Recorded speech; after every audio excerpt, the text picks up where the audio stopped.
एक बार भगवान बुद्ध जेतवन विहार में रह रहे थे। भिक्षु चक्षुपाल भगवान से मिलने के लिए आए थे। उनके आगमन के साथ उनकी दिनचर्या, व्यवहार और गुणों की चर्चा भी हुई।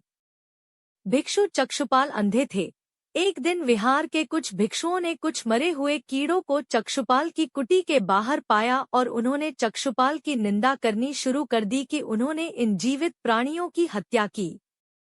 भगवान बुद्ध ने निंदा कर रहे उन भिक्षुओं को बुलाया और पूछा कि क्या तुमने भिक्षु को कीड़े मारते हुए देखा है? उन्होंने उत्तर दिया नहीं।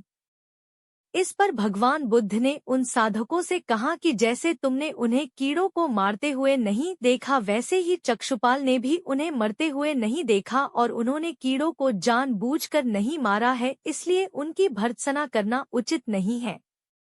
भिक्षुओं ने इसके बाद पूछा कि चक्षुपाल अंधे क्यों हैं? उन्होंने इस जन्म में अथवा पिछले जन्म में क्या पाप किए? भगवान बुद्ध ने चक्षुपाल के बारे में कहा कि वे पूर्व जन्म में एक चिकित्सक थे। एक अंधी स्त्री ने उनसे वादा किया था कि यदि वे उसकी आंखें ठीक कर देंगे तो वह और उसका परिवार उनके दास बन जाएंगे। स्त्री की आंखें ठीक हो गईं, पर उसने दासी बनने के भय से यह मानने से इनकार कर दिया। चिकित्सक को तो पता था कि उस स्त्री की आंखें ठीक हो गई हैं, वह झूठ बोल रही है। उसे सबक सिखाने के लिए या बदला लेने के लिए चक्षुपाल ने दूसरी दवा दी। उस दवा से महिला फिर अंधी हो गई।